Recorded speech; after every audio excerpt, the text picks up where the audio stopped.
안녕하세요. 1월 26일 아침 묵상 시작합니다. 우리 마태복음 6장 25절부터 34절까지 말씀 함께 보겠습니다. 어제 우리는 하나님 나라의 물질관을 세 가지 관점으로 살펴보았지요.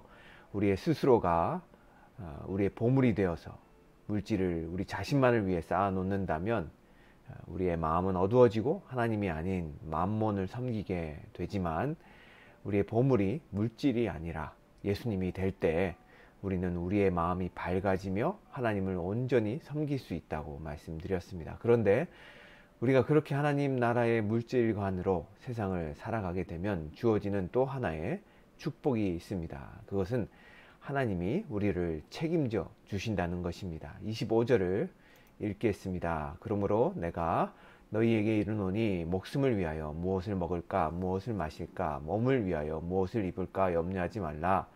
목숨이 음식보다 중하지 아니하며 몸이 의복보다 중하지 아니하냐. 자, 염려하지 말라는 명령은 이 먹고 사는 일에 관심을 가지지 말라거나 일을 하지 않아도 된다는 뜻이 아닙니다. 그보다는 마음의 우선순위를 정하라는 뜻이죠. 이 몸이 의복보다 중요하고 목숨이 음식보다 중요하듯이 우리의 삶에 하나님을 우선순위에 두는 것이 제일 중요함을 말하고 있는 것이죠. 26절을 읽겠습니다. 공중의 새를 보라. 심지도 않고 거두지도 않고 창고에 모아들이지도 아니하되 너희 하늘 아버지께서 기르시나니 너희는 이것들보다 귀하지 아니하냐. 자, 우리가 이 세상 속에서 어떻게 하나님께 우선순위를 두고 살 수 있을까요? 그것은 하나님께서 우리의 아버지가 되심을 믿을 때, 또 그 하나님 아버지가 우리를 돌보신다는 것을 우리가 알고 있을 때 우리는 하나님께 우선순위를 두는 삶을 살 수 있게 됩니다. 며칠 전에 제가 인도네시아에서 한 마을에 관한 기사를 읽어본 적이 있었습니다. 그 마을은 한국인 아버지와 인도네시아 어머니 사이에 태어난 자녀들이 많이 주로 사는 동네였습니다. 그곳에서 사역하시는 선교사님 말씀으로는 많은 수의 한국인 아버지가 주재원으로 그 동네에 와서 두 집 살림을 살다가 한국으로 돌아가면서 연락을 끊는다고 합니다.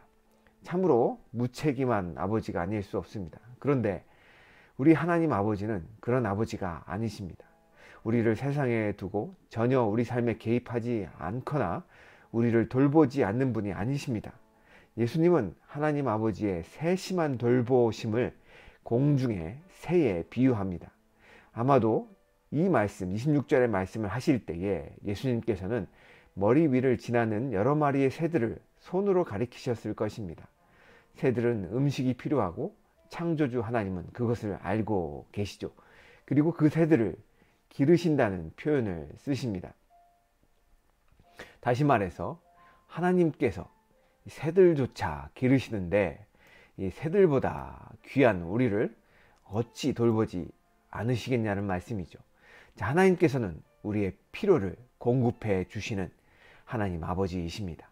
그런데 이 사실을 머리로는 알고 있지만 우리의 은행 잔고가 점점 줄어들거나 당장 걱정되는 일이 있게 되면 염려하는 우리의 모습이 우리의 연약한 모습이라는 것이죠. 인간은 어떻게 보면 염려의 전문가들입니다. 사람들은 상실에 대한 염려, 고난에 대한 염려, 실패에 대한 염려, 죽음에 대한 염려로 세상을 평생 살아갑니다. 이 세네카라는 문인은 염려하는 인간의 모습을 이렇게 그려줍니다. 사람들 중 덜어는 지나간 기억으로 자기들을 다시 괴롭히고, 덜어는 장차 올 재난을 염려해 고통당하는데, 둘 다 어리석은 것은 하나는 지금 관계없고 하나는 아직 오지 않은 것이다. 자, 사랑하는 성도 여러분, 우리는 염려하기에 일수인 것이죠. 그러한 우리의 연약한 모습을 향해서 예수님은 그 염려가 얼마나 비생산적이신지 27절을 통해서 설명해 주십니다. 27절을 보겠습니다. 너희 중에 누가 염려함으로 그 키를 한 자라도 더할 수 있겠느냐. 자, 염려가 우리 삶에 도움이 되기보다 오히려 우리의 생각을 좀먹고 마음과 몸의 건강을 해칠 수 있습니다. 닥터 알버리즈라는 의사는 임상 연구를 통해서 모든 병의 80%가 신경성으로부터 유발된다고 말합니다. 염려나 걱정이 우리의 몸에 병을 유발시킨다는 것이죠. 또한 염려는 우리의 생산성을 떨어뜨리고 우리가 또한 남을 대하는 방식에서도 부정적인 영향을 끼치게 되죠. 그러고 보면 염려는 비생산적일 뿐만 아니라 오히려 손해인 것을 알 수가 있습니다. 자, 이번에는 예수님께서 드레핀 백합화 예를 드시면서 다시 한번 염려하지 말 것을 말씀하십니다. 28절부터 30절을 읽겠습니다. 또 너희가 어찌 의복을 위하여 염려하느냐. 들의 백합화가 어떻게 자라는가 생각하여 보라. 수고도 아니하고 길쌈도 아니하느니라. 그러나 내가 너희에게 말하노니 솔로몬의 모든 영광으로도 입은 것이 이 꽃 하나만 갖지 못하였느니라. 오늘 있다가 내일 아궁이에 던져지는 들풀도 하나님이 이렇게 입히시거든 하물며 너희일까 보냐. 믿음이 작은 자들아. 자, 아궁이에 던져지는 들풀도 하나님이 돌보시는데 염려하는 사람들을 향해서 예수님은 믿음이 작은 자들아 라고 말씀하시죠. 자, 지금 예수님은 염려와 믿음을 연결시키고 계십니다. 다시 말해 염려는 하나님을 믿지 않는 불신의 태도라는 것입니다. 염려는 하나님을 향한 불신앙의 모습이죠.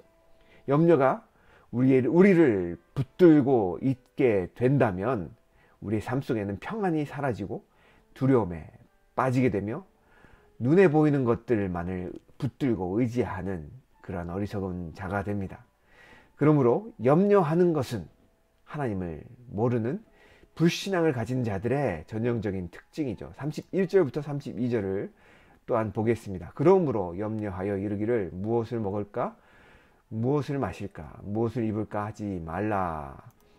이는 다 이방인들이 구하는 것이라. 너희 하늘 아버지께서 이 모든 것이 너희에게 있어야 할 줄을 아시느니라. 자, 하나님께서는 새들과 꽃들을 먹이시고 입히시듯 당신의 자녀들을 기르시고 입히십니다. 그러므로 염려하지 말라고 말씀하고 계시죠.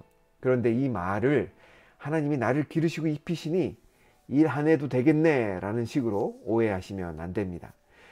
염려에 붙잡혀 일하지 말라는 뜻이죠. 염려 때문에 마음이 재물에 혹은 일에 혹은 비즈니스에 함몰되어서는 안 됨을 의미합니다.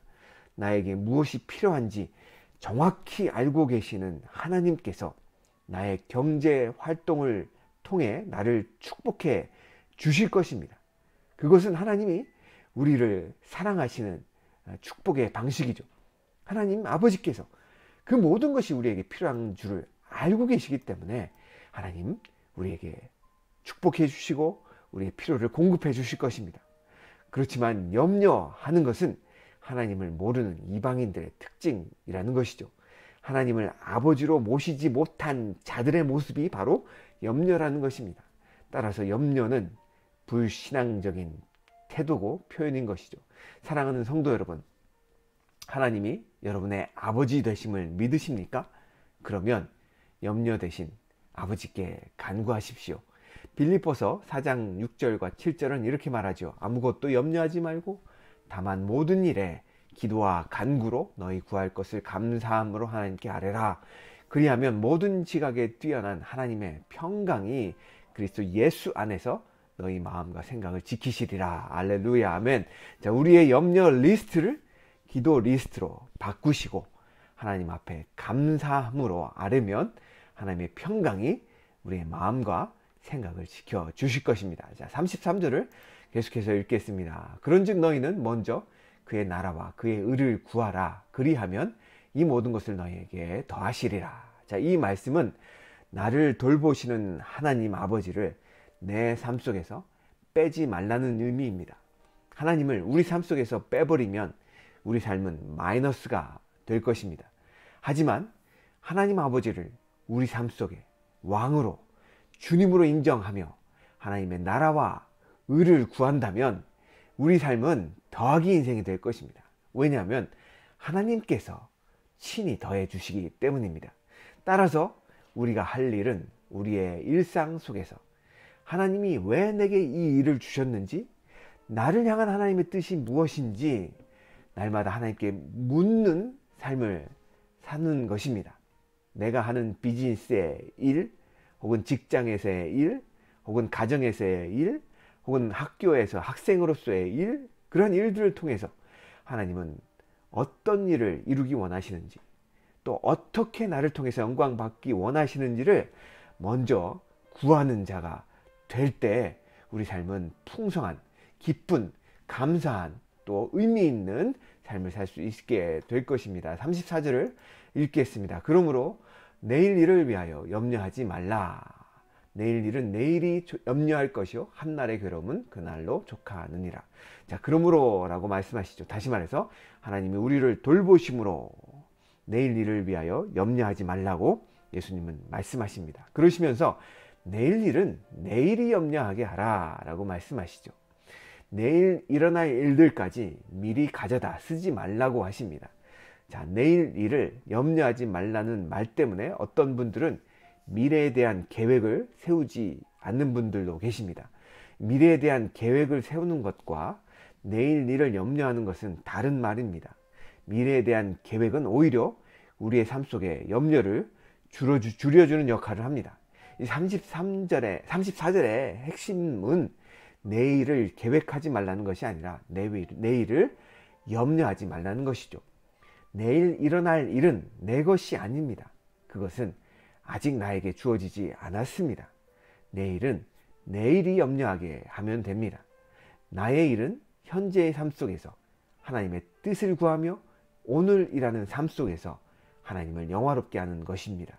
이 토마스 칼라일은 이렇게 말합니다. 우리가 해야 할 가장 중요한 일은 멀찌감치 떨어진 미래의 희미한 것을 바라보는 것이 아니라 우리 눈앞에 바로 뚜렷하게 보이는 것을 행하는 것이다. 자, 사랑하는 성도 여러분, 염려는 누구나 버릇처럼 하기 쉬운 것입니다. 안 해야지 하면서 다시 하고, 안 한다고 하면서 먼저 하는 것이 염려입니다. 염려는 마치 안개와 같습니다. 사실 안개를 구성하는 물의 양은 실제로 그리 많지 않다고 합니다. 어떤 사람이 실험을 했는데요, 자신을 기준으로 주변 30m 정도의 둘레를 두르고 있는 안개가 실은 한 잔의 물이 600억 개의 물방울로 바뀐 것에 지나지 않는다고 말합니다. 별것 아닌 한 잔의 물이 안개가 되면 우리의 시야를 가리듯이 염려를 우리 삶 속에 계속 방치하면 우리 영혼에 염려라는 안개가 가득해서 우리의 영안을 가리울 것입니다. 기도하시겠습니다. 하나님, 베드로는 말씀에 너희 염려를 다 주께 맡기라. 이는 하나님이 우리를 돌보시기 때문이다 라고 말씀하셨고, 또 사도 바울은 염려 대신 기도함으로 하나님의 평강 얻으라고 말씀하셨습니다. 또 오늘 예수님은 염려 대신 새들을 돌보시고 꽃돌을 입히시는 우리를 그 무엇보다도 귀히 여기시며 세심하게 돌보시고 입히시고 필요를 채워주시는 하나님 아버지를 믿으라고 말씀하셨습니다. 오 주님, 염려라는 불신앙으로 인해 마이너스 인생이 되지 말게 하여 주시옵시고, 오히려 우리 삶 속에서 하나님의 나라와 의를 구함으로, 하나님을 우리 삶 속에 초대함으로 우리의 인생이 플러스 인생이 되게 하여 주시옵소서. 그렇게 행하실 주님을 찬양하며 예수님의 이름으로 기도하였습니다. 아멘.